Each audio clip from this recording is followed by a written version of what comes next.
Hello, and welcome to Based on a Book, the podcast for time travel enthusiasts and music snobs of all varieties. I'm your host this week, Crystal, and I hate running. I'm Keri, an empath for fictional characters, but not real life humans. And I'm Lindsey. I'm conflicted.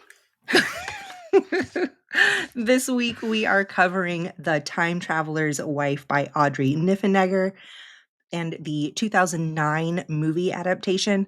There is an HBO series. I think they only did one season. I did watch it. It was good, but we're going to keep our comments today on the 2009 movie and the novel. So I want to start right away with Lindsey. How did you feel about this book? Okay, book. Just the book. I'm not talking about the movie. Not yet. Book. 3.5 time traveling mice. Ooh. How do you get a half a time traveling mouse, though? That kind of freaks me out. It didn't time travel very well. Came back only half. Keri, your rating? I'm giving it 4.5 sobs. Aww. Because that's what I was doing the entire time. Well, I'm also giving it 4.5, but piles of clothing. I really loved this book. Let me read the synopsis off the back so our listeners know why we loved and or were confused by this book. A most untraditional love story. This is the celebrated tale of Henry de Tamble, a dashing, adventuresome librarian who involuntarily travels through time, and Claire Abshire, an artist whose life takes a natural, sequential course. Henry and Claire's passionate affair endures across a sea of time and captures them in an impossibly romantic trap that tests the strengths of fate and basks in the bonds of love. Yeah, that kind of says it. BRB crying. Right?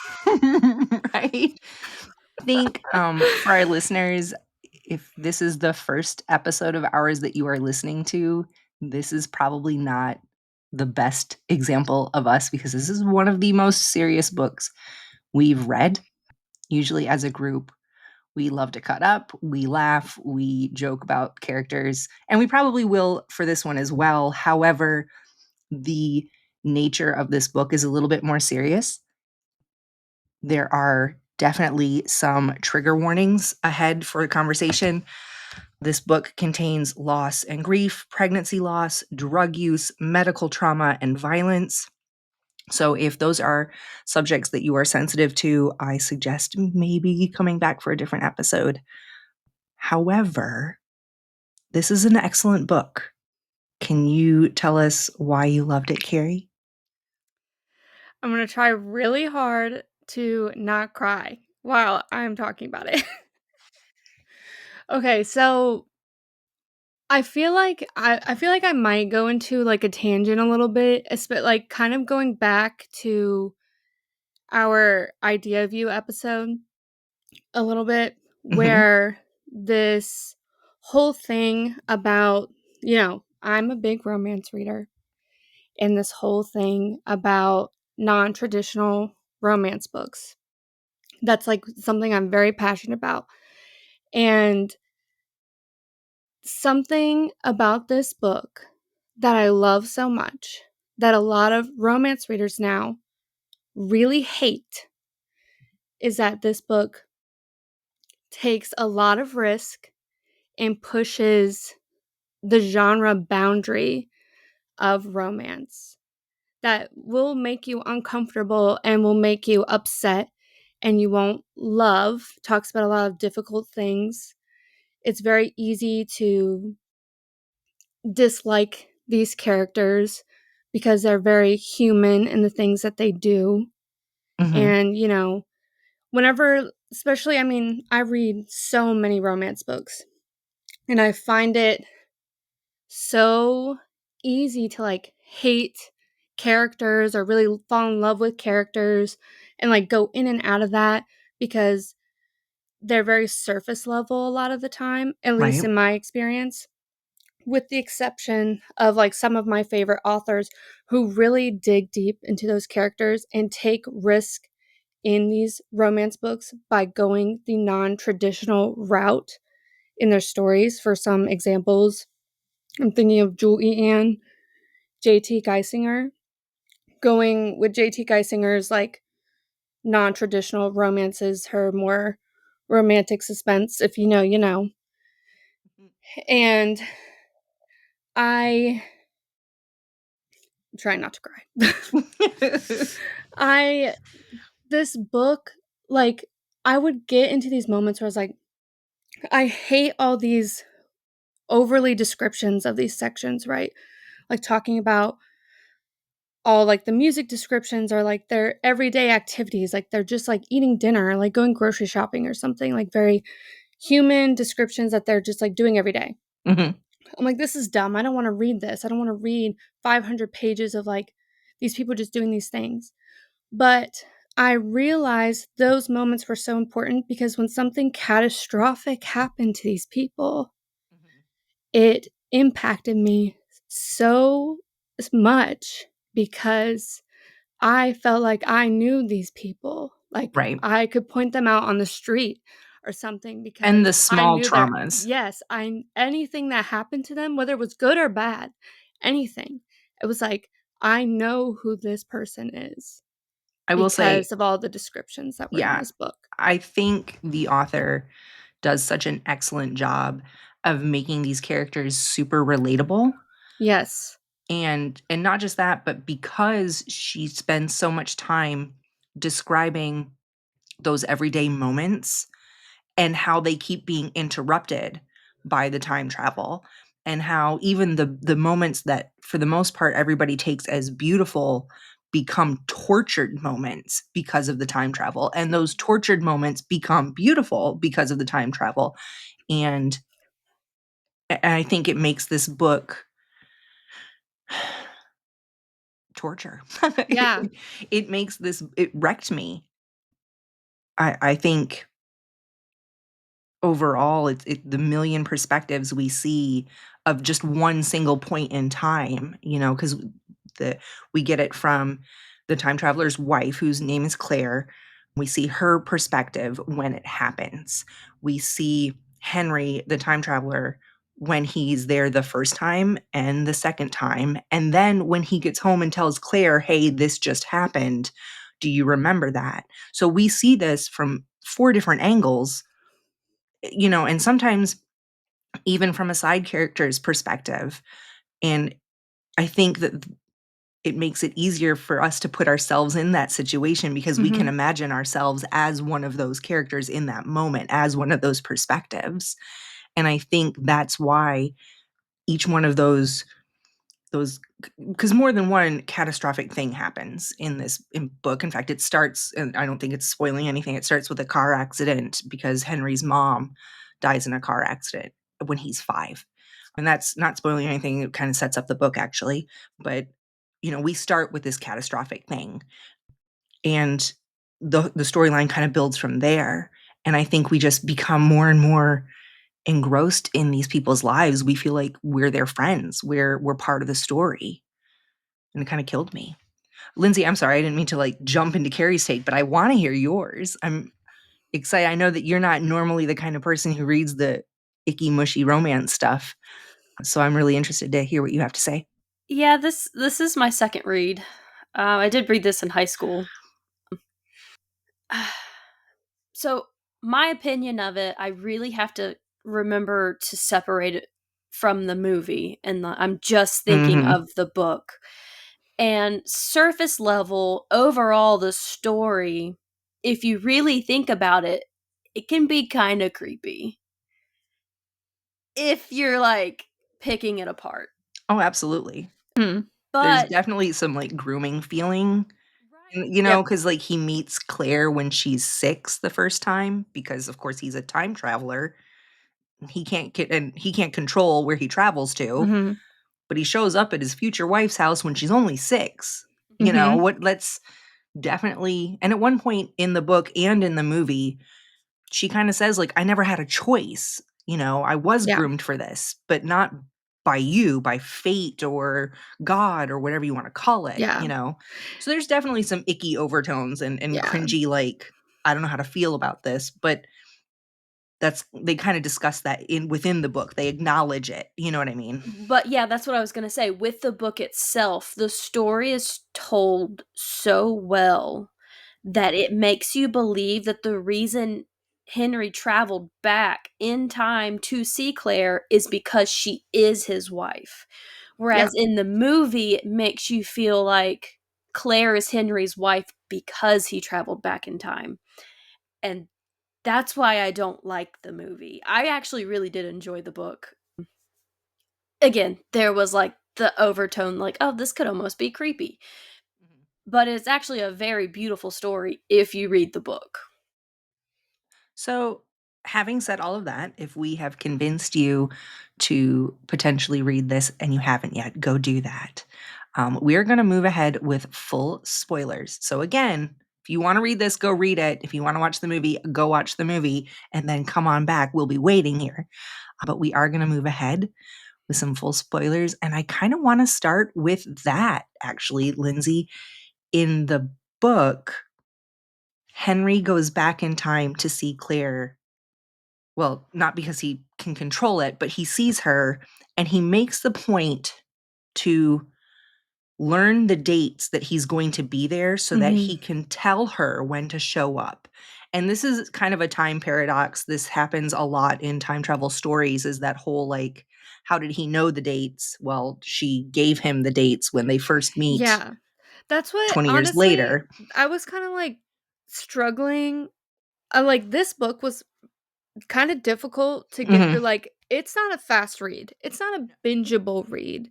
Like, it is very dense. You have to take your time with it. Like, you have to really pay attention to the dates, everything, and I was kind of, like, struggling because how I interpreted it was that he was continuously going to this meadow, but he was meeting with Claire. Like you said, it's like a weird time paradox where like he was continuously meeting with Claire because future Claire told him that she was going to be at this meadow. Right. So like technically, yeah, he is like it feels like this like grooming situation, but he's also being told by his wife in current day that, "Hey, you need to go to this meadow to see Right. me so that we can, like, start this process so I grow up with you and I'll know to meet you in current day." It's, like, very weird. And that's the time paradox, right? And Yeah. this is where we get into the sci-fi and why I particularly love this book. Yeah. But that whole he wouldn't have known the dates that he was going to be there if she hadn't already told him the dates so that he could memorize them and give them back to her so that she could tell him. And it's that weird causal loop, right? He I think wouldn't they have mentioned known. that in the movie where it's like it's the which came first, the chicken or the egg. Right. Mhm. And they bring it up in the book a lot about how like he doesn't always know whether or not he thinks that he can't ever change anything because he doesn't even like even when he does know something's going to happen and he tries to affect it, nothing happens. And that's, or nothing, or him trying to stop it is what ends up causing it in the first place. Mhm. And this is where again that those kind of traditional time travel, tropes start to come into the book, which and again like major props to this author who Audrey Niffenegger was born in South Haven, Michigan, and then moved to, I believe, Illinois or Indiana. I can't remember, but she ended up going to school in Chicago. She currently, I think, still lives in Chicago. I know she teaches. She's a professor of creative writing or literature or fine art, something like that. But she has a master's of fine arts and created a beautiful, like she just does the most amazing paperworks, right? So the character Claire is an artist who was born and raised in South Haven and then goes to school in Chicago to become this fiber artist, this paper artist. And that's where she meets Henry for the first time in his timeline. Mhm. And Henry has no idea who she is in his Right. current timeline, but she knows she's been growing up with future Henry her Exactly. entire life. Her entire life. And so I feel like the author did such a great job of incorporating very science fiction type ideals Mhm. into a book about this artist, because the book is about Claire. It's about the time traveler's wife, right? And so she writes about this beautiful artist with these amazing science fiction themes, and still manages to make both of those worlds very realistic and very believable. And that is another one of those reasons why I felt just so incredibly attached, I guess, to these Yeah. characters. So it is I'm gonna cry, I y'all. know. Like Lindsay over here, like, y'all just need to suck it up. Wait, but I totally agree with Lindsay, like, going back to the movie, so Mhm. whenever he does come out of he's, like, in the bushes for the first time when she's 6 years old, Right. he's like, "Greetings, Earthling," Right. which But I don't is in the book as well, and I love that part in but the he book. might not know. See, because when he shows up this time, he doesn't know that Claire hasn't met him yet. He has to kind of figure that out, right? He doesn't Yeah, know what time he's going back to each time, and he yeah, goes completely out of order. mhm, So sometimes he'll show up and in his timeline he's 32. yeah, Next time he shows up he's 43. The next time he shows up he's 29. It's all out of order for him, and he doesn't always know which Claire he's going to meet, the 6-year-old Claire, the 12-year-old Claire, or the 18-year-old vixen Claire, yeah, you yeah. know. And So well, okay, so he's in the bush in the movie, and he is asking, like, for clothes because he's naked in the bush. He never travels with clothes because he only travels, like, what's on his body. He can't bring anything with him. right. At one point they And even mentioned that like a filling in his teeth keeps popping out every time he yeah, Mhm. so he had travels. to get, So like, the tooth, like, removed or something, right. so he couldn't do So that, or, like nothing goes with him yeah, except for what's in his own brain. even when he, like, had, like, a piece of glass in him, whenever he traveled, Mhm. the glass came out. So he shows But up wherever he is, stark naked, yeah, and so it was funny in the movie because it was, like, literally stranger danger, like, in the book, I wasn't picturing right? it this way, but when I saw it on screen, I was like, "This is incredibly creepy, I hate this," because he's just like, "Come here and bring me the blanket so I can come out. Don't tell your Mhm. parents that I'm here." I'm like, "Okay, no, I don't like this, I don't Yeah. like it. No, No. mm-mm. This So is let's creeper like, energy." one of the big differences in between the book and the movie that I wanna talk about is when Henry first travels, the first time he can remember traveling. And Mhm. little tiny Henry in the book, it's his birthday, he's very happy, his parents took him to the museum, the field museum, and they go home, they have cake with their downstairs neighbor Kimmy, who's not even in the movie, and that made me Nope. mad. But that's everything makes me mad these days. But so they go down and have cake with Mr. and Mrs. Kim, and then they go upstairs and he's supposed to go to bed, but it's his birthday and he's a little kid and he's super excited and he's having a hard time going to sleep. And his parents sing to him because his mother is an opera singer, his father is a concert violinist, and they play music for him to try and get him to go to sleep. And they finally are just kind of like, are you going to be okay, bud? We got to go to bed too, and he's like, yeah, I'm fine. And so he lays there, but he doesn't fall asleep. He travels back to the museum. And of course, he shows up stark naked, little kid, doesn't know where he is, but adult Henry is there waiting for him. Mhm. And adult Henry says, it's okay. I'm your friend. My name is Henry too. You just time traveled. Isn't that cool? And helps him get a t-shirt from the gift shop because he has to steal clothes whenever he shows up places, Mhm. and kind of walks him through this museum, this very gentle, like, welcome to the shittiest club ever, bud, but don't worry, you're not alone. I'm here with you. And Yeah. little Henry doesn't understand that this grown-up Henry is him from the future. He just thinks it's another guy, another time traveler, and they happen to have the same name. How cool is that? And I think it's really beautiful. It's kind of sweet and innocent. And we see the adult Henry nurturing himself as a child.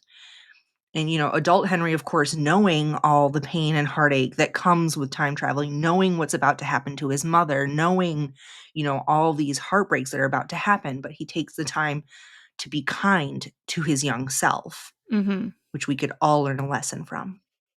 But then in the movie, the first time little Henry travels is during the car accident, and he doesn't get a gentle, hey, bud, let me take you on the tour of the museum. He gets a, grown-up Henry shaking him on the side of the road saying, you're a time traveler, but it's gonna be okay. I gotta go. Like, what? Like, And you know what? And I honestly, this is kind of further into the book, but because it's at the very beginning of the movie, Mhm. the whole car accident scene and Mhm. stuff, how this whole accident has affected Henry, like how it's described in the book, and how he talks Yes. about later. Like, I could cry right now. I'm just gonna be crying this whole episode. How he talks about his How mom.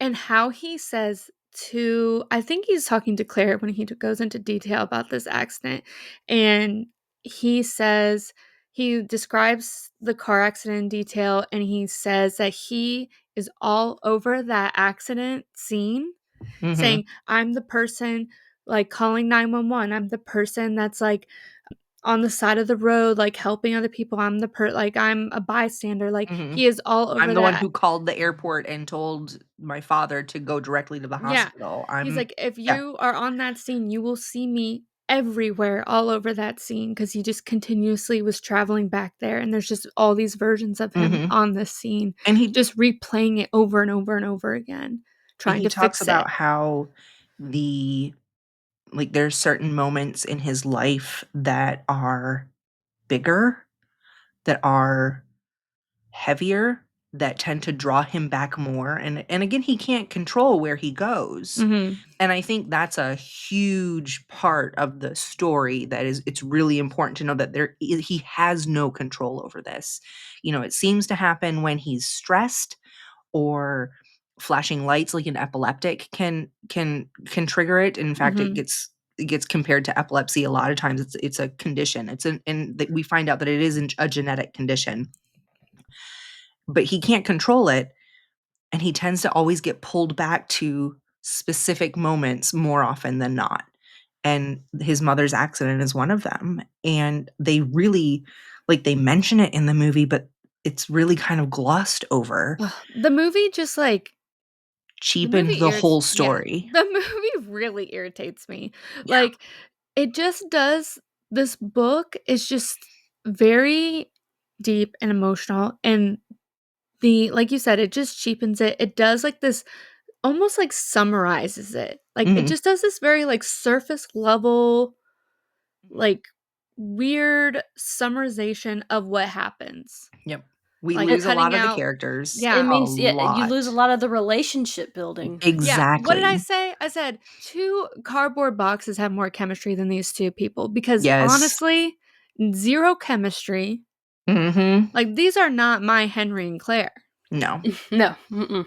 Because my Henry and Claire, like, when I, like, as I said before, like, the descriptions are so vivid in this book.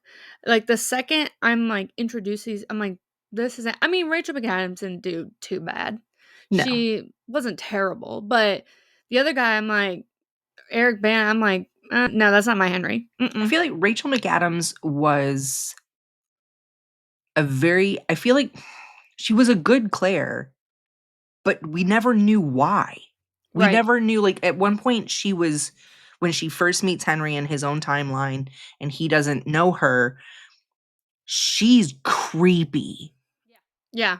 It's and in the book, that moment she's like, "I'm sorry. I know this is weird for you. I'm gonna try to hold back. This is," and they have a moment where they try to have a conversation like Yeah. they just met, and she kind of gives him that mercy that he asked Mhm. for.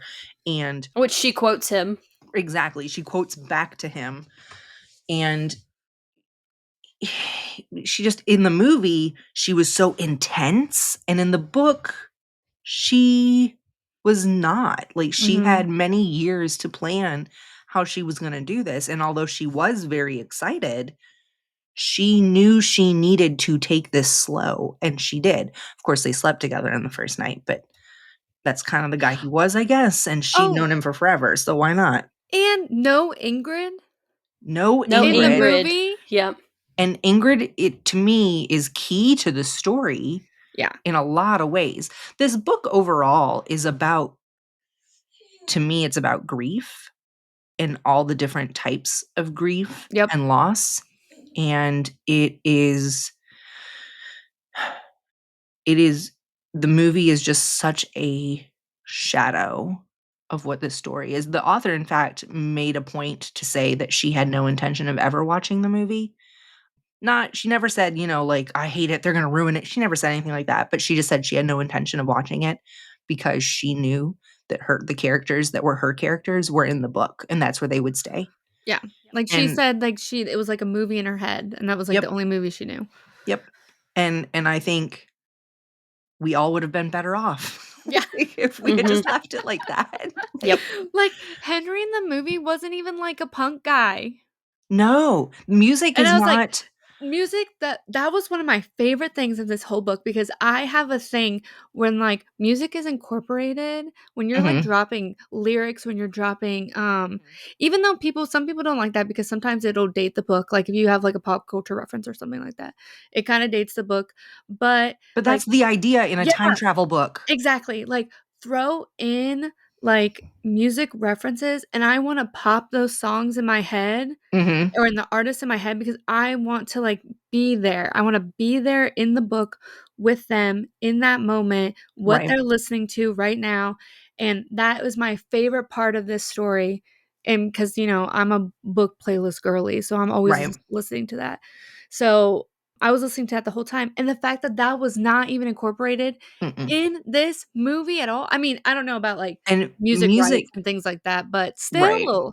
but at least mention that he likes music because that was such a huge part of who Henry was, Yeah, who Claire is, yeah. and, like, Henry's family, right? Again, his mother, being a world famous, traveled all over the globe to perform, opera singer, and his father, this concert violinist. I think he belonged to the Philharmonic, like the Chicago Philharmonic. Yeah. Like, Mhm. he like music was classical music and opera was a part of this story, and then moving into Henry's punk was a part of this, and he even said that, like, it's such a huge part of who I am, of who I want to be. Mhm. And then, like, they meet the baby punks at one point in one of the parties, and they talk about that, and then Claire talks about her love for music, how it's different from like, and it's all through the whole book, and it Yep. gets completely left out of the movie Yeah. until the very end when one of the characters is like, "Sing." Like, why are we doing this now? That's not even in the freaking book. Like, One of my favorite scenes is, I think, around, like, page, like, 150 or something, when they're at the Violent Femmes concert. Mhm. That is my favorite scene out of this book is when they're, like, dancing and stuff, and current day Henry, like, lifts her up in the air and, like, throws her around, and she sees someone waving at her, and it's future Henry, like, in the crowd yep. somewhere, like this, waving Like, at him. "Hey. Hey, He's girl, like, hey." "Hey."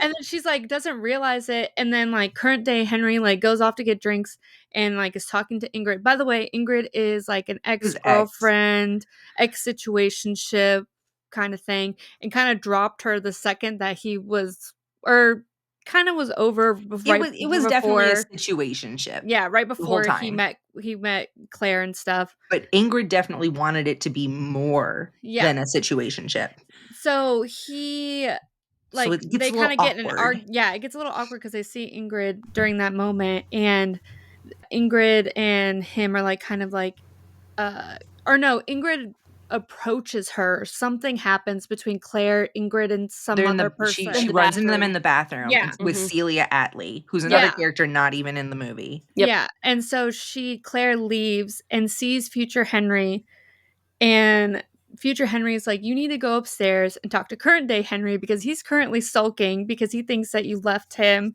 and is upset with him. Mhm. And because she's in love, like, it's so confusing because she's like, I'm in love with future Henry because I grew up with future Henry, like this more mature Henry. Like, I don't recognize this current day Henry who's like, this weirdo down here has your face, but that's about struggling. it. Yeah, who's like not, who's like struggling, who's like messy, like he has like kind of a Mhm. messy life, messy like just like person in general, and is like not, you know, I don't know what the right word is. Like, He's not a grown up. yeah, he's not a grown up, Mhm. and you know, he's not been living the same life that future Henry has already lived. Right. And she's in love with that person, but then she kind of has like this epiphany that she's like, he's going to become that person with me. Right. Mhm. So I'm going to go back up there to current day Henry. And I just like, I love that moment so much. It's like one of my favorite scenes. It's And it didn't really happen in the freaking movie. no. No. And again, Ingrid's not in the movie, Cecilia's not in the movie.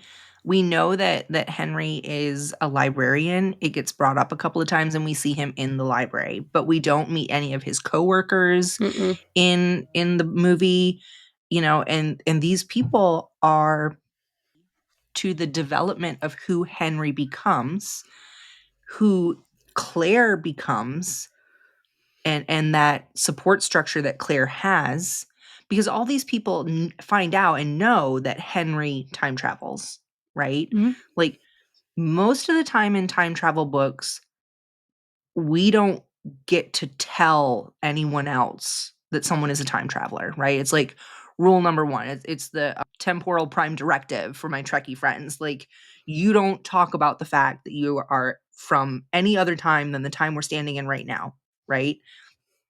But Henry does have a whole community of people who know what's happening and support him, no matter how they find out or how long it takes to convince them. It happens. And these people are all changed because he was in their life, whether it's Ingrid, whether it's Matt, one of the other librarians, whether it's Celia, who hates Claire and Henry because she loves Ingrid. You know, like they're all tangled together, you know. Kimmy, Mrs. Kim, who, you know, is basically the surrogate mom after Henry's mom passes away. She still sees, you know, because Henry, you know, was there so often, sometimes he still time travels to where she is. Mhm. And, you know, so she's affected by this, but it's in a loving, kind way. It's this beautiful community that the movie just completely disregards. And, you know, I ask myself, how do you squeeze that into 2 hours? You know, You don't. yeah, you don't. Mm-mm. They had to cut it. And that's why the series, the HBO series, is worth watching. I know that they didn't continue it, but it does it so much better, probably only because they have more time to do it Yeah, in. I'm like so curious about that series because I was thinking about that because they have so much more time. And then I think Lindsay, you mentioned this, like you're kind of curious of what direction they were going to be going with it. Mhm. Mhm. Because honestly, just watching the trailer, I'm like, okay, this looks way more intriguing Yeah. than what was happening in that joke of a movie. Yeah. Even okay, so when we get to the part where, you know, Henry visits Claire's family in the book, Mhm. that like because I don't know, they weren't engaged at that point in the book, were they? I don't think so. Yeah. So in the Not the movie, first time. Yeah. they're all meeting each other's family on their wedding day. Right? Mhm. I was like, "Oh, what?" Yeah. Also, did you guys peep that in the book, Henry was reading A A Wrinkle in Wrinkle in Time? I Time. did. I was like, "Ooh, throwback."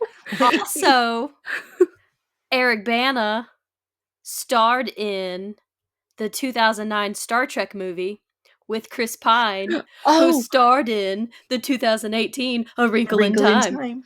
oh wait, I saw something about him where they were like struggling with filming. It was like a comment saying they were filming around his hair. Yeah, he had No. shaved his head. Because of the Star Trek movie. Or Mhm. Star Trek, whatever. Yeah. Yeah. It's that hair. Can we talk about the hair?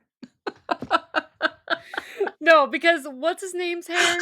I'm more thinking about Theo James' hair in the TV series when I saw the trailer. Oh, okay. No, That's but the hair, okay, so Henry, that's one of the reasons that Claire knows the difference between the Henrys, right? Is yeah. this young Henry has longer hair. The Henry that she's known, which is older future Henry, has short hair. And so like when a Henry approaches her at the club with short hair, she knows right away without even having to look close, this is future Henry. Which is super convenient.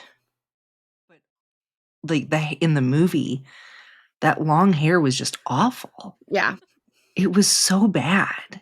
Yeah. Like not cute at all. It was No. it was distracting. I'm sorry. Like the whole time I was like, worst wig ever. Yeah, Like, what is this wig? Make it stop. I hate it.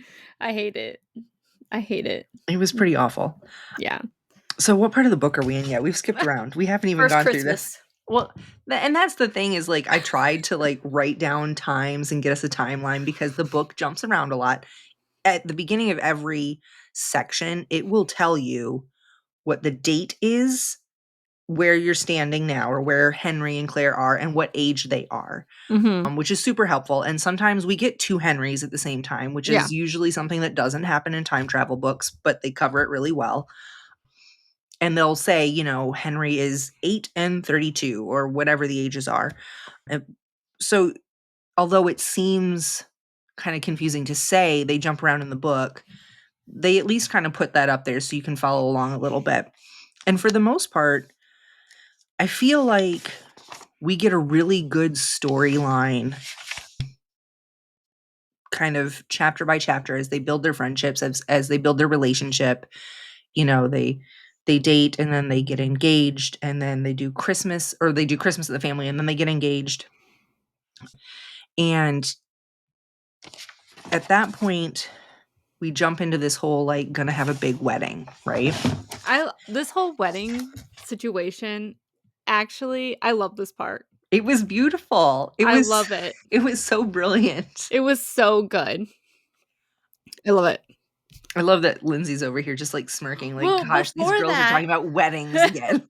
Well, before the wedding, he actually, I thought this was interesting because he reaches out to a friend named Ben, and because he's really worried about this wedding. He's really worried that he's not going to be there, that he's going to time travel during this wedding. Spoiler alert, he does. Right. But it goes to Ben, who makes like drugs for him. Right. And he goes to him with a drug, like a recipe for a drug that he knows in the future. Resveratrol, I think.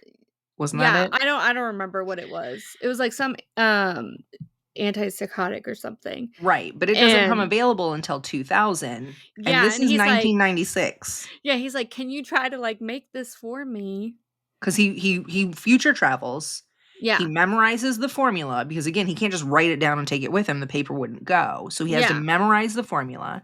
He brings it back to Ben, writes it down and says, "Do you think you can make this for me? I think this is how it's supposed to work." And Ben's like, "I don't know, dude. I mean, I can, but are you sure you want to?" And he's like, "I just got to make it through the wedding. I just can't risk it." You know, and Claire knows, like he's not trying to hide it from her. Oh yeah, she knows about all that stuff. And then I think he like ODs or something, or almost. No, he just has a bad reaction. Oh yeah, yeah. And even, you know, and they have to rush him to the hospital because it mimics Parkinson's and his muscles freeze up, Yeah. right? And he ends up fine, but you know, Claire and Ben both kind of decide that they're not going to let him do this anymore. It's not worth the risk. And yet he still definitely plays around with drugs whenever he can. You know what I mean? He still tries Vicodin. He still takes opiates when he can find them, like something that he knows works. And because Ben mentions, you know, maybe he got the formula wrong. That's a lot to memorize, you know? but Yeah. it was, a very scary moment.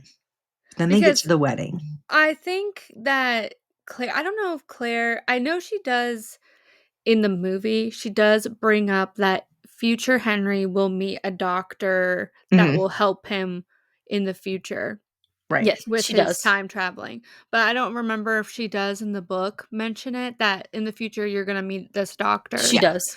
Yeah. But I think, like, at this point, he is just on his own, like, just trying all these things to, like, help Right. himself. Right. But, like, he was getting, like, desperate with this wedding coming up. But yeah, let's get to the wedding because this part is So the crazy. wedding, first he decides the day before the wedding, I'm going to cut my hair. So Mhm. now he has become future Henry. Like this is like this transition between this is young Henry versus grown up real Henry, right? And he's really excited to do it because he knows what it's going to mean to Claire. And he gets his hair cut. And then the next morning, he goes for a run because he knows that running is going to help him to release all that energy and kind of wear him out a little bit. So he'll be Mhm. less likely to time travel. Spoiler alert, doesn't work. But that's what he does, right? He runs because when he shows up naked places, a lot of the time he has to run to get away from, you know, people trying to kill a naked guy streaking down the road, Mhm. or he has to hide or whatever. So he runs and he finds that it really helps him kind of center and focus and release some of that energy. He also says that like, having sex and getting good rest and like so having these like outlets for him really help, these physical outlets. So he goes for this run. It's freezing ice cold outside and he makes it back in time. Isn't it pouring down It's rain? pouring Yeah. down rain. It's pouring Yeah. down rain. It's freezing cold. It's October in Michigan. He's like, "I Like have to go on a run, like, it's which necessary." this is, and I will say again, the author knows that area. So great in the book. The movie, they're getting married. I'm assuming it's still October. There's no rain. At no point do we ever see Henry go on a run ever. And it's like she's wearing a strapless dress. The weather is perfect. Not in Michigan, it ain't. I promise you. Not in Michigan in October. So here he is running, the morning of his wedding, pouring down rain, ice freaking cold, and Claire is somewhere else, like at her family home, and she realizes it's raining and she's worried that he's not going to be able to get his run because it's raining and it's so cold out. Mhm. So she goes over to the bed and breakfast that he's staying at and is like, let's get it on, baby, because she's thinking he needs an Yep. outlet. And he's ice cold. And he's like, no, I went for my run. And she was like, well, are you going to turn this down? So they don't. And then she's late for her hair.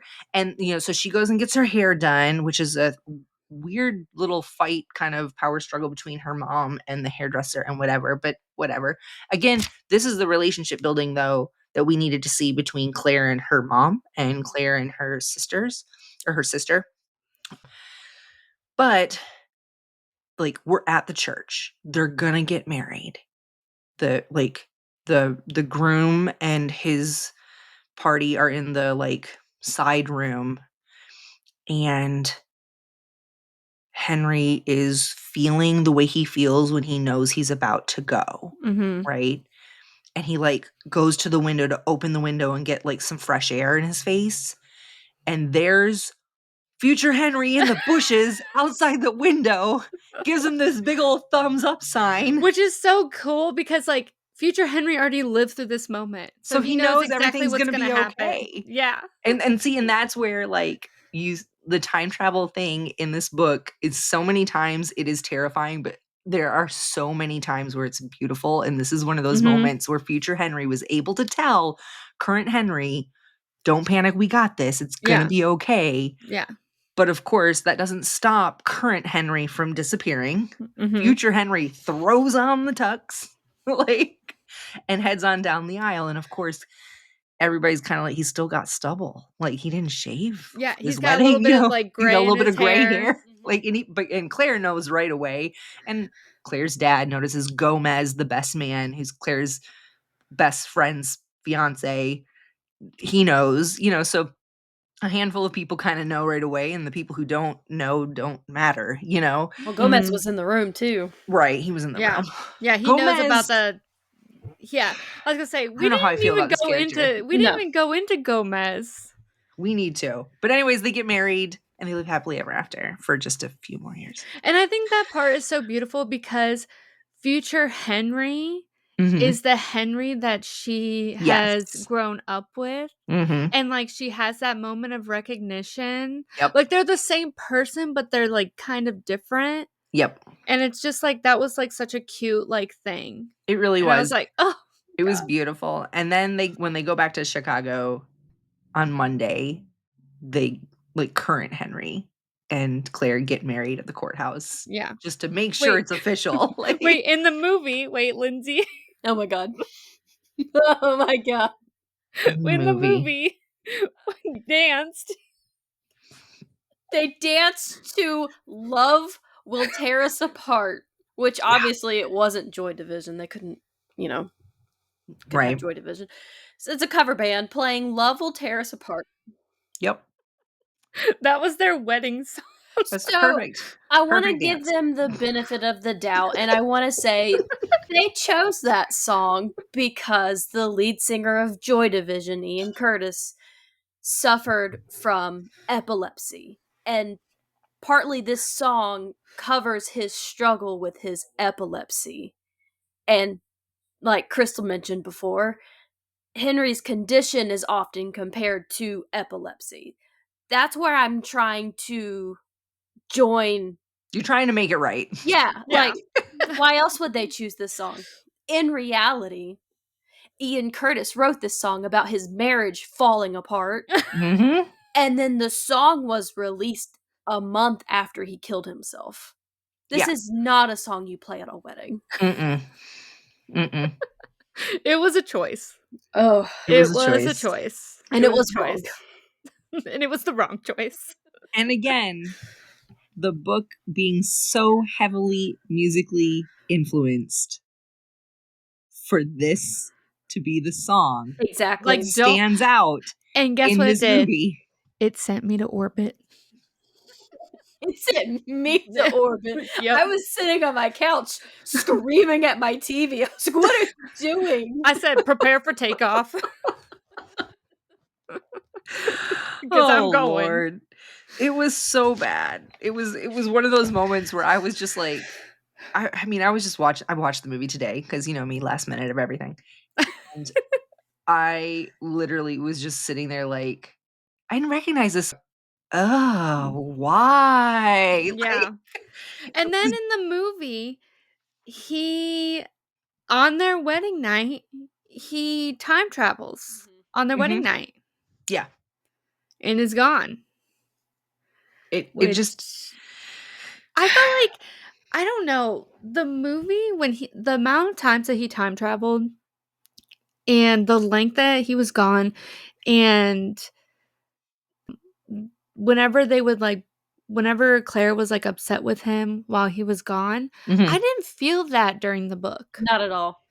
I mean, a little, but not the 'Cause way they portrayed it in the movie. Yeah. like in the book, she talks about, I enjoy being alone.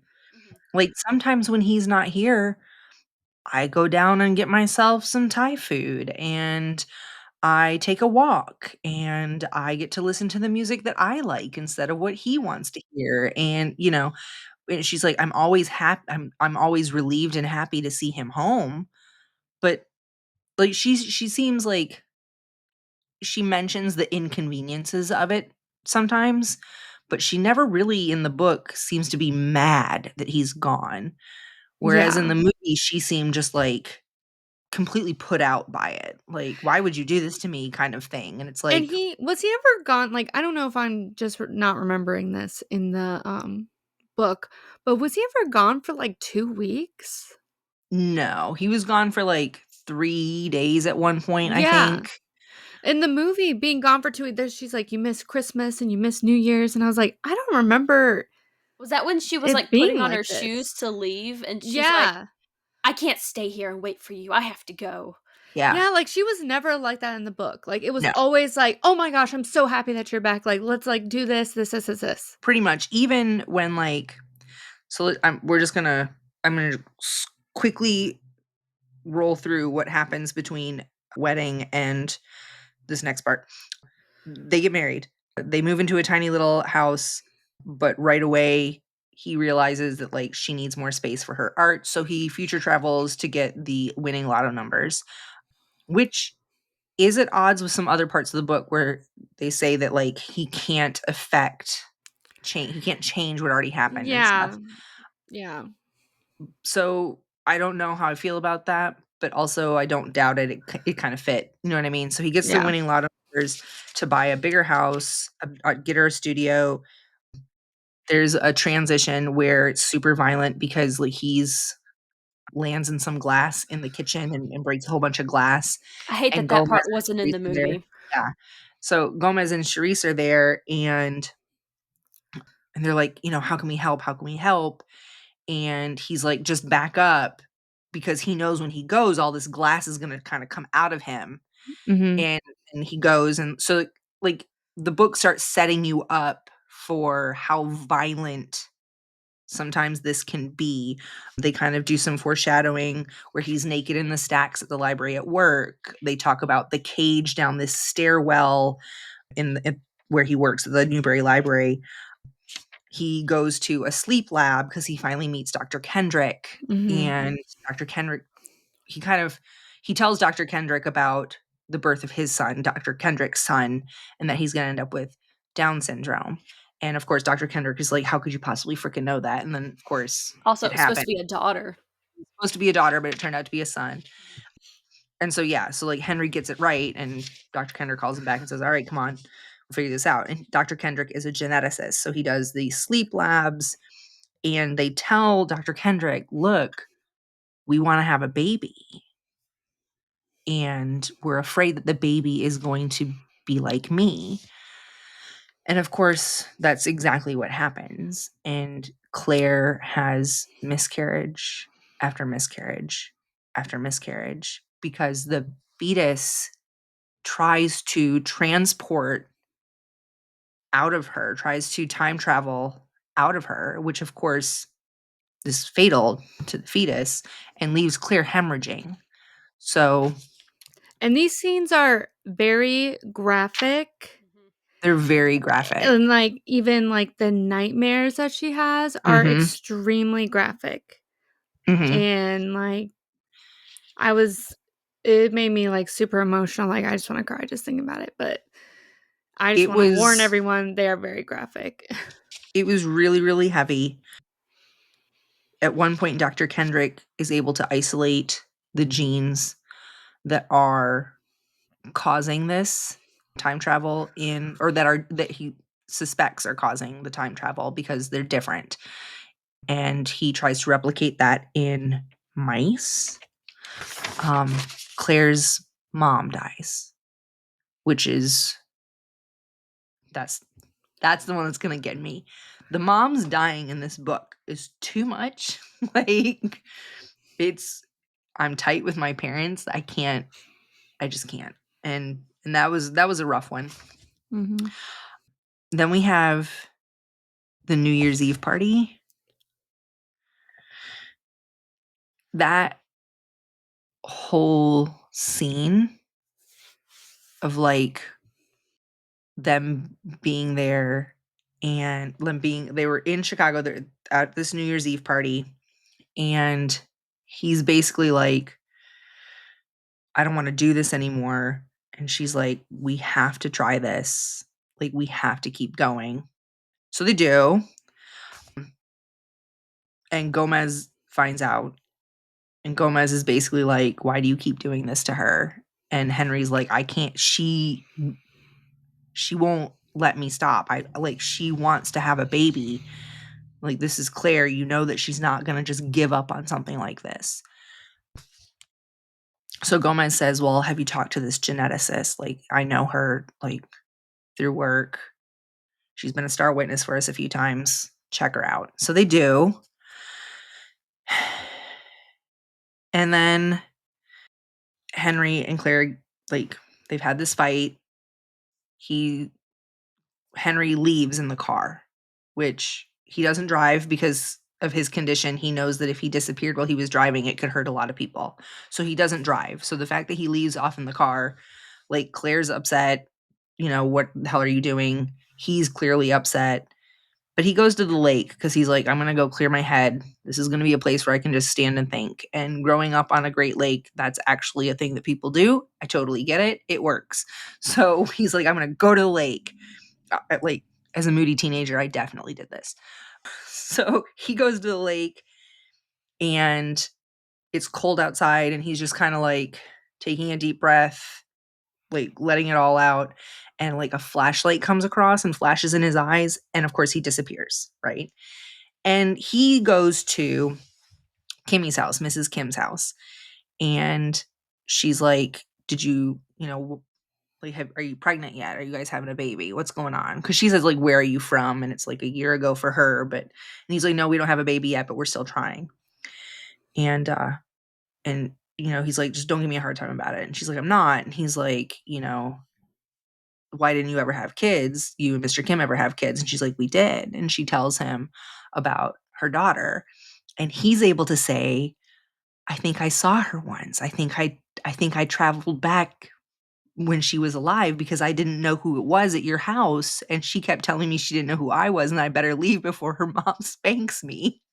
And she was like, that was my daughter. So it's another one of those, like, here he's having this like horrible time right now with him and Claire and trying to have this baby, but he's able to bring this moment of joy to Kimmy. And I sobbed at that part because there's nothing more beautiful than somebody telling you a memory of someone you love. So that was a pretty moment that I had to write down.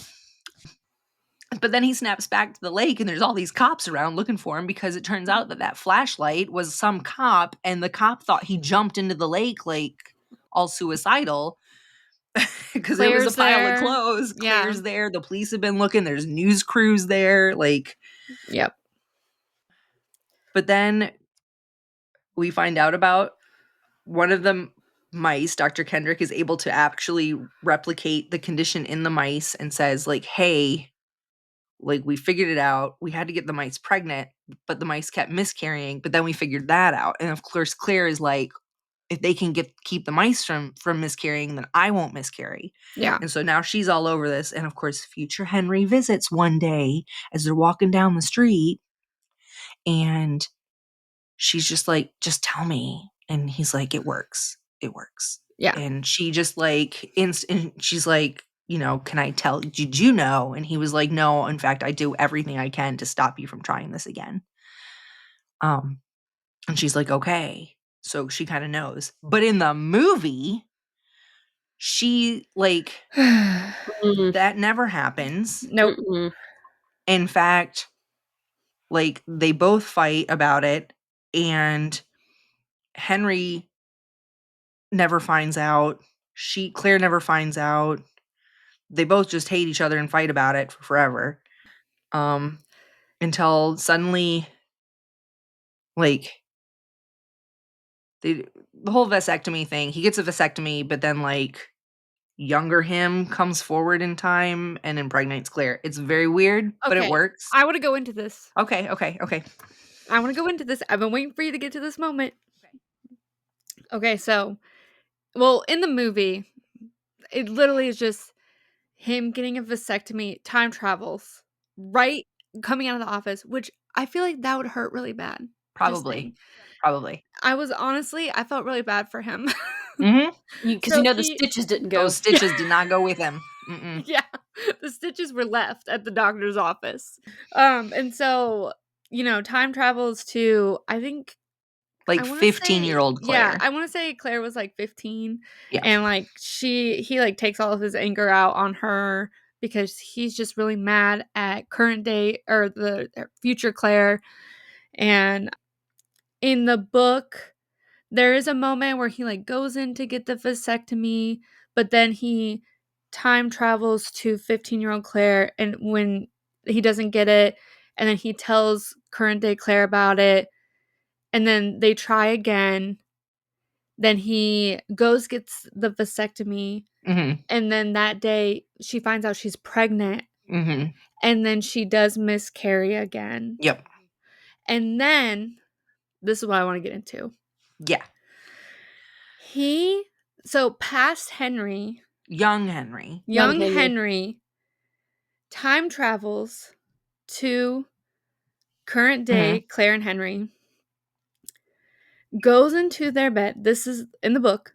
Yep. Goes into their bed. This was the part where I messaged you guys. I texted you guys and was like, what the hell is going on in here? Oh, yeah, I went and looked it up in the book when you said the page. I was like, wait, I need to know. Yeah. Time travels in, goes to their bed while Henry is laying next to Claire. She's asleep. And goes in and starts having sex with her. I was saying, but they bang it out with old Henry just passed out on the other side of the bed. Current day Henry. So she's got two Henrys and her in a bed, like, and like wakes her up while having like sex with her. Yep. And that's how she gets pregnant. And then is somehow kind of afraid that like current Henry might get mad at her. Yes. But it's like, dude, he's the one who did it. Like, past him knows it happened. Yeah. So in the movie I didn't like. Yeah, this the at all. movie she gets a call like in the middle of the night that younger Henry has time traveled in and like needs to be picked up because he's like in the cold somewhere.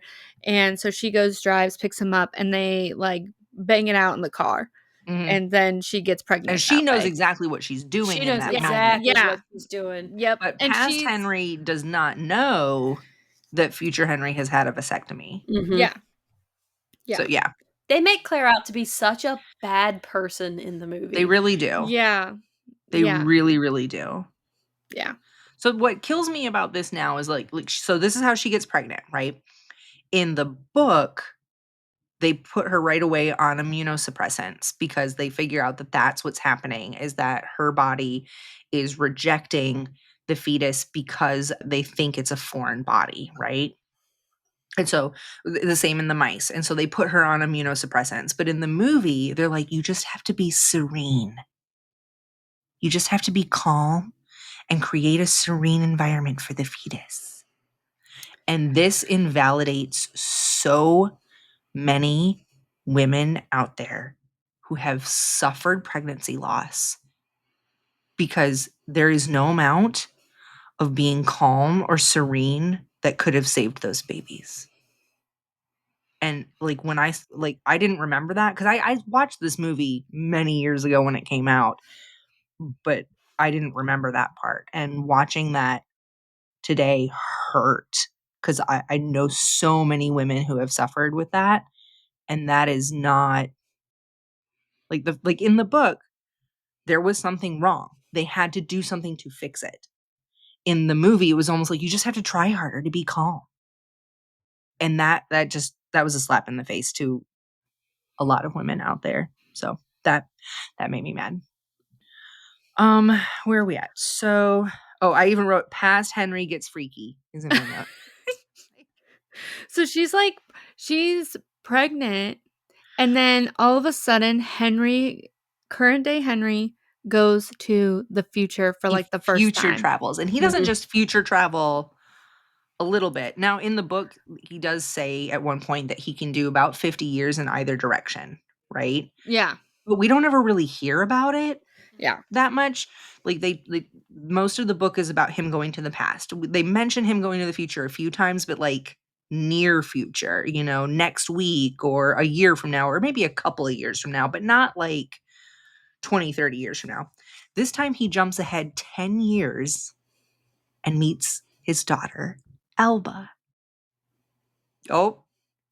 Stop, because this part really gets me. This part really gets me.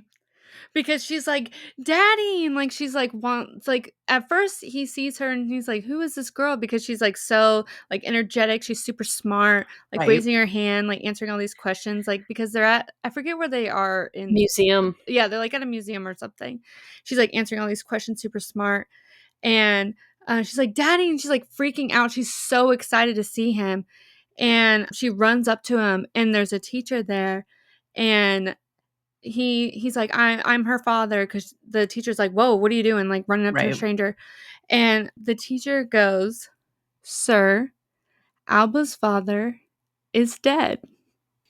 And Alba, right off the bat, is like, he's dead, but he's not always dead. Yeah. And she's Which, like, we need to call mom. We got to call mom right now. this is straight up time travel, time paradox, time causal loop. Like, when you time isn't linear. So for her, for 10-year-old Alba to be like, he's not always dead. Mm-hmm. Like, that's so genius. Cause I like, even me at 43, sometimes I can't wrap my brain around how time could work or does work. I don't know. And yet here's 10-year-old Alba trying to explain it to her teacher that, like, no, this really is my dad. Yes, he's dead, but he's not dead. Like, Yeah.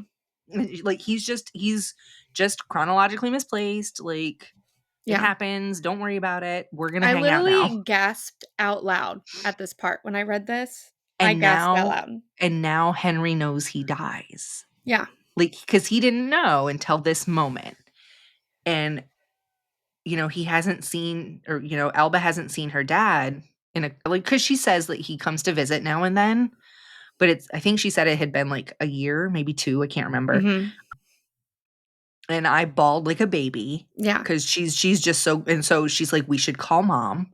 And so she grabs the cell phone and she's trying to, call Claire, and Claire says, I'm coming, I'll be right there. And so they go out front to the steps because they're going to wait for Claire, and they're talking, and he's asking her, like, what do you do in school? And she's talking about how she's learning to play the violin, that Gramps is teaching her to play the violin. And she talks about how she traveled back in time to see to see his mom sing, and she got to hear her Oh my sing. God. And then Claire pulls up and she's running to see Henry, and Henry's reaching for her, but he knows he's going to disappear, and he disappears right before she gets there. And I had to close the book. I had to collect myself. Like, it was so, and this is the first moment, like, I cried throughout the whole book, but this is the first one where I just had to stop. Yeah. I had to stop, just take a deep breath. Like, I'm pretty sure I messaged you guys this damn book. Like, Yeah. it, That part was rough. And then he also finds out that he will die when she's 5 years when old. she's 5 years old. Yep. And she's like, I shouldn't have told you. And he's like, no, like, I needed to know. Yeah. And, we do find out, like, so this is when he finds out, but then he ends up traveling a few more times to the point where he dies. So he starts to piece together exactly when it's going to be. But before that, Elba is born in the regular timeline. Yeah. and then And he doesn't 9/11 tell happens. Claire. He does not tell No. Claire about. Well, he tells Claire, I met her daughter, Yeah. but he doesn't say what he learned. Yeah. So Elba is born, and then 9/11 happens, and he knew it was going to happen, so he made a point to have a TV, which he doesn't normally watch a TV or have a TV because the flashing lights can cause him to travel. So they watch 9/11 happen. And then we kind of flash forward to 2004. Claire has an exhibit. Elba is 3 now, and Henry travels towards the end of the opening of her exhibit. And Elba is kind of like, screams for mom, and she's kind of like having her moment, but like, Henry just disappeared. And this is the first time we really see us even just the tiniest bit of annoyance from Mhm. Claire. Yeah. And it's not even annoyance so much as just inconvenience. She's like, damn it, Henry's gone again, like, but she soldiers on. Oh, let's see. Henry is 41. Yeah, And so in 2000, he's like kind of like aging in a way. he's aging quickly and he's traveling a lot more. Yeah. And in the Yeah. book, they put it down to him, like, experimenting with treatments with Dr. Kendrick about Mhm. trying to suppress this, Yes. but it's not working. And they even talk about how like his coworkers start to think that he looks like a cancer patient, that he looks like an AIDS patient, that he's just sickly, you know? Yeah. And the transitions are becoming more and more violent. He's, you know, slamming into things when he arrives places, and he's transiting into more and more dangerous situations. Like, we knew they were dangerous before. They talk about him having to run from cops or being chased by bullies or dogs or whatever, but now we're talking about just like transiting into the cage at work, the big caged in stairwell there where there's really no way to get into it or out of it. And so when somebody finds him, they're like, how the hell did you even get in there? And Yeah. of course he's naked. So that was at work. And that's how he gets the work people to kind of understand though. And so now he's got even more of a network, even more of that community to trust.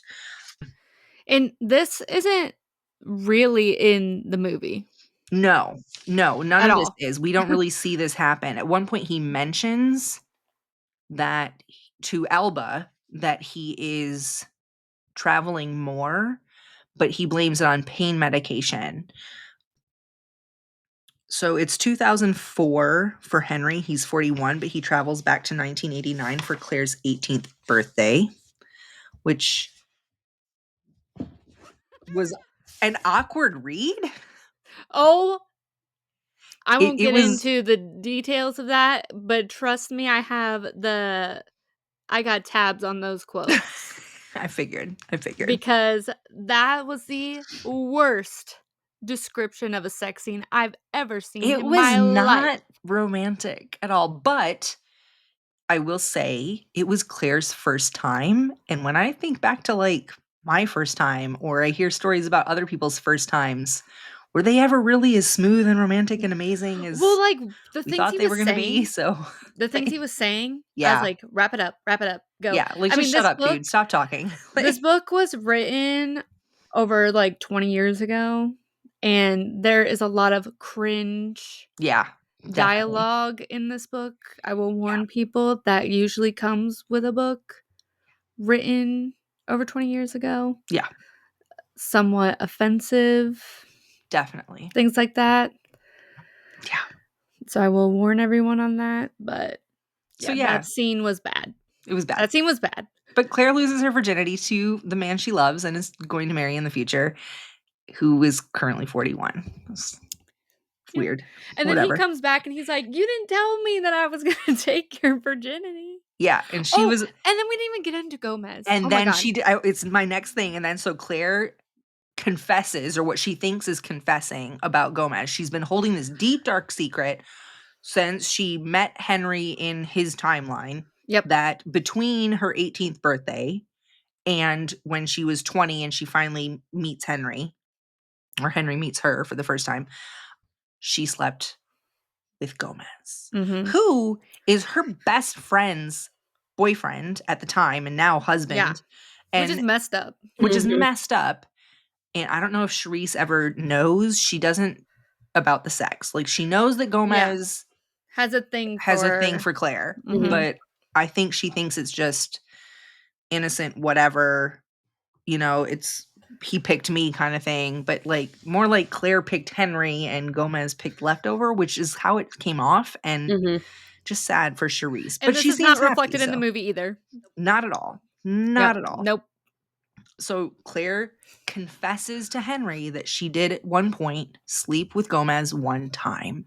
Yep. And she like feels like she just feels like horrible about this, and Henry's like, I didn't know you, like I didn't expect you to just save yourself for me, like Yeah. was he any good, was it fun? And like he doesn't seem to bothered, because at first he was like, oh, what? And she was like, yeah, and when I was 18, he was like, girl, I thought you met like 2 weeks ago, I don't Yeah. care what you did when you were Yeah. 18, like. And like, so props to Henry, because there's a lot of dudes out there that like, well, are trash, that are gonna try and make you feel guilty about your past. And like Henry was just like, girl, I'm glad you got your freak on. Like, Yeah. And that was that, but Claire feels just like completely unburdened. But then Charisse and Henry go to the opera together because they have like box seats, and Charisse wants to go, but Claire doesn't. So Henry's like, well, come on, Charisse, we'll go. And so they do. And then they go to coffee afterwards. And Charisse is like, so you know what happened between Claire and Gomez, right? And he's like, what are you talking about? Because he's not about to give it away. He doesn't know if Charisse knows. Yep. And he's like, I don't know what you're talking about. And Charisse is like, Claire, like Gomez loves Claire, and he's just waiting for something to happen to you, right? And Henry's like, Charisse, Gomez loves you. Like, you're gonna be fine. It's gonna be okay. And then that's kind of that. But then in the same chapter, Henry goes home like the next day. 7-year-old Alba is in the backyard playing with 3-year-old Alba. Mm-hmm. And this is where Claire kind of starts to pick up that something's going to happen, because when the girls come inside, 7-year-old Alba is again just super emotional, like daddy, like, Yeah. because and she says, I've missed you. And so of course Claire's like, why would you miss him if he's in your timeline? You know what I Yep. mean? Like, she figures it out. Yep. In the book, or in the movie, they're like, Claire, or older Alba, tells younger Alba that daddy dies. Yeah. And Claire is like, you can tell me, Alba. And Alba's like, no, I don't need to Oh. tell you. I don't need to tell you. And daddy said not to tell you. And she's like, you don't need to keep secrets from mommy. Like, sometimes daddy's wrong. And I hated I this. hated that part. I just remembered something. Okay. That before they get pregnant in the movie, doesn't Mhm. he show up in the foyer or something with a wound in his stomach In the movie, in the not in the movie? book. Yeah, in the movie. Yeah. And then they're all freaked out by it, and then he Mhm. goes away, like future Henry shows up that way Mhm. and then goes away. Mhm. And they're all like freaked out, and Claire's like, when are you gonna die? Like, that was weird, and all this stuff. And then they kind of like don't discuss it again. Yeah. I feel like that there were definitely moments in the book where it was like, Henry pops up, we should be concerned, but he disappears faster than we can get to him. And then it's just like, oh well, like, guess we'll deal with it when it actually happens in our timeline. Yeah. And I kind of feel like at first, the first couple of times it happens in the book, they kind of do panic about it. And Henry's the one who's like, there is no reason to panic. There is nothing we can do except for Yeah. to continue living our lives the best we can Yeah. until it happens and we can do something about it. And so he kind of like smooths it out. But there were definitely a couple of times in the book, and definitely that moment in the movie, where it's like, shouldn't we try to figure out what that was Yeah. about? Shouldn't we Like, talk about this? right, like that's kind of a thing. So the next big thing that happens is the parking garage, where it's freezing cold January in Chicago. It's the middle of the night. It's 15 below zero. They get a call at home, and it's a different Henry, a future Henry, who has traveled. He's in a parking garage. It's the middle of the night. He's naked. He's freezing. He doesn't have anywhere to go. Please come get him, right? Like, he's hurt. And when they go to get him, he's not there anymore. And they kind of look around a little bit, but they're like, we don't even know where to look, Mhm. And like, obviously he doesn't have his cell phone on him because he traveled naked. So they don't find him, and they go home, and you can tell that they're both just kind of like, this is bad, but what do you do? You know? Then so they carry on with life. There's a 43rd birthday. And we're back to the garage again. So it's only like a couple of months later. Like, we're in like late summer, August, September, right? Same year. And Henry's been gone for a couple of days. And when he comes back, he like crash lands in the house and he's frozen. He's frozen. And Claire realizes that like she's got to call 911. So she gets him to the hospital and he's got hypothermia and such horrific frostbite that he has to have both of his feet amputated. And I could not believe this part. Like, I was like, there's no way that this is gonna happen right now. There's no way. Because it doesn't immediately, like, they're like, we're gonna try to save his feet. Like, they're doing all these things. Like, there's a lot of detail on attempting to save mhm, his feet. Like, the doctor's trying to save his feet because mhm, they're like, how does he have, like, hypothermia? It's, like, in September, right. and they're trying to save his feet and everything. And the fact that this book took it that far to the point that the author wrote out that they're amputating Mhm. Henry's feet, I was so shook. Yeah. I could not Did you cry? I open. cried. I cried. I I cried. bawled my eyes out. I could not believe that they took it that far. I think I did close the book and I looked into the void and I said, they just took this man's feet. Yes. Like, and he runs. God, he runs. Yeah. This is and everyone in his life knows that this is the beginning of the end. They And know it. right before that happens, I think Claire has like a quote. Oh my god. She has a quote where she's like, everything is like really good. And she's Mhm. like, I feel like we're at the top of the roller coaster. Mm-hmm. Yep. Like that was like the end of the chapter. She's like, I think we're at the top of the roller coaster. Yeah. So yeah, everybody in his life knows that this is bad, Yeah.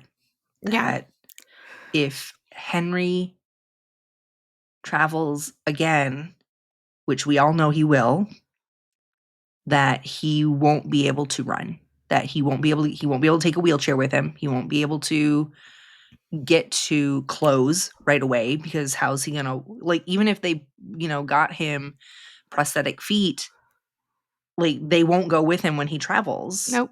you know. And everybody kind of knows it but nobody's saying it, Yep. you know. They're just trying to keep him calm and sedated. And Claire kind of she kind of goes into like that like autopilot shock kind of mode, I think, that people go into when something tragic like that happens in their family. And she is trying to take care of Alba and she calls Mrs. Kim to come help with Henry. And she goes into her art studio and she begins to create, to just kind of let it out. And she makes I'm gonna lose it. Henry, yep, she I'm gonna makes freaking Henry lose it.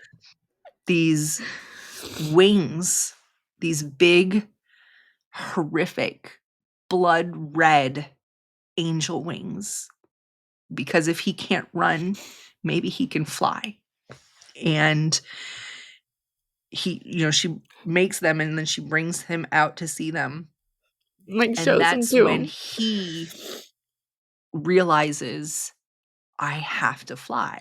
I can't just keep living in this stupor. I can't just keep being sullen in bed. I have to get up and live.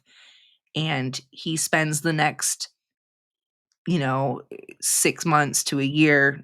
The timeline's a little fuzzy because of all the traveling, but he spends that time teaching Claire to cook. He spends that time teaching Alba anything that she's willing to learn and spending time with her. And because he knows what's coming and when it's coming. And then they have a party, a New Year's Eve party, and they invite Nope. everyone. They invite her artist friends and all their friends from college and her whole family and his whole family and the library employees and Mrs. Kim. And they have this whole big New Year's Eve party, and everybody is dancing, and there's food, and everybody's dressed up really nice. And Henry takes this night to say goodbye to basically everyone. He has a moment with Gomez, and he has a moment with Ben that we don't witness the moment, but Ben tells Claire later that, like, hey, I think Henry's in a bad place. And so Claire ends up going and sitting outside with him, and he says, we don't have much time. It's now. I hate this. And they hold each other. And of course she says, just stay. And he says, I would if I could. And he says, I'm scared. That's when I really lost it. And she, whenever she keeps saying, like, don't leave me. Oh my God.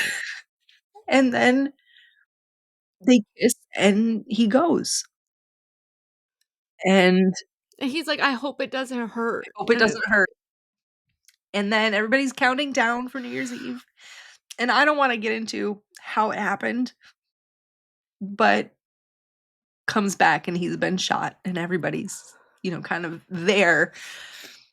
And he gets to hold, Claire gets to hold his hand and be next to him. And so does Alba. And so does his dad. Which is how it is in the movie as well. And then he's gone. And it was so sad and so beautiful. And I didn't write any notes about the rest because the rest is fast and really beautiful, really lovely, because he does come back and he does get to see Elba.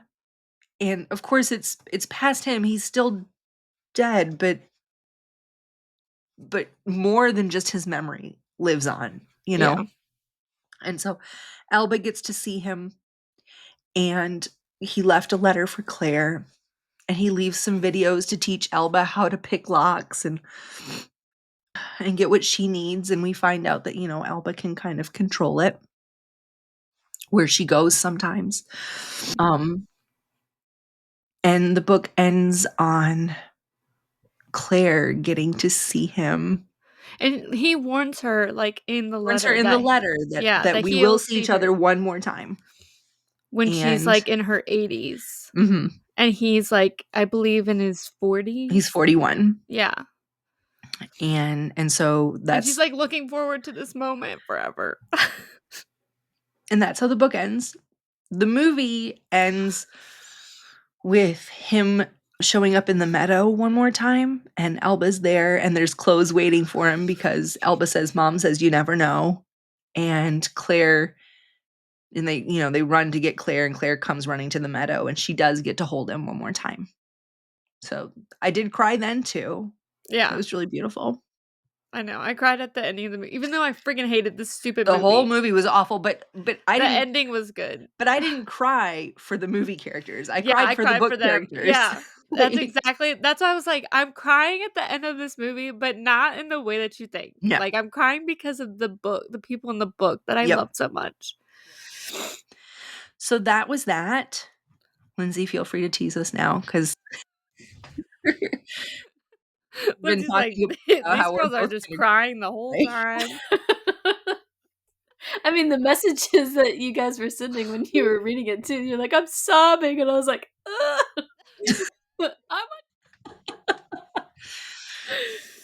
oh Lord. I mean, that's totally valid. I mean, with the reviews that I was reading, all of the opinions on it are totally valid. Pretty much. I will say, I kept trying to ask myself, like, would I have liked this movie had I not just read the book? Would I have liked this movie? Because sometimes, when the book is this amazing and it's this fresh in your mind, would, like, if it wasn't this fresh, would I have liked the movie? And I really don't think so.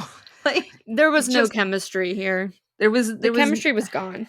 it was gone. They didn't develop any of the character. Like, none of the characters got enough of a storyline to make me care about them at all. Yeah. Also, something interesting, the author actually wrote the very last scene of Henry seeing Claire when she was like in her 80s. That very last scene, she wrote that scene first.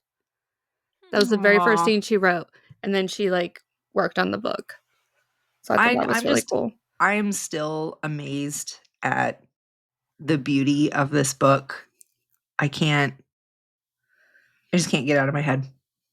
Yeah, it was a good one. It was a good pick. But this leads us to our question of the episode. Henry runs to work through all those big feelings, and Claire does her art. What do you guys do when you have to process some of those big feels? Lindsay, you go first. Okay. All right. Let me liven the mood here. Yes, please, somebody. I also do art, specifically cross stitching. Because I like to stab things a lot. There she No is. one's surprised. And that's how I process my feelings. I love it. Stabbing things, great. I love it. Great. Keri, what about you? I mean, not to be super predictable, but to process my feelings, I dive into escapism, which That's fair. is my reading. I've kind of said this before, but I wasn't a really big reader until probably around like 2020 is when I really started diving into reading. Mm-hmm. And, whenever I need to process my feelings or like take some time away, I like to get into some escapism. I gotta have a book on me at all times reading. So that kind of helps me. I clean things and throw things away. I throw things away. I'm real big on getting rid of stuff. Yeah. I'm like, I can't think until like everything's organized, room's clean. Yep. Then we can talk. And if I feel like I'm just like super anxious, like the first thing I need to do, like declutter my space to declutter my mind. Like, yep. I gotta clean, and man, I will throw everything away if it's in my way, and I'm gonna bleach everything. So look out. It's gone. I'm gonna clean it all out.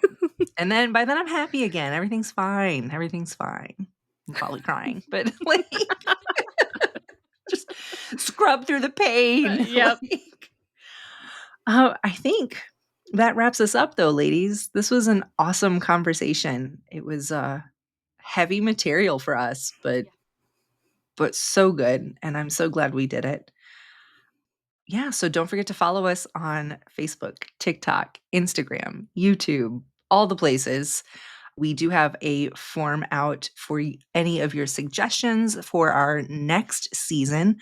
So get those suggestions into us. It's on our link in our bio.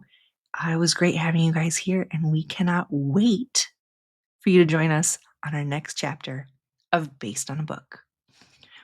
Bye. Bye.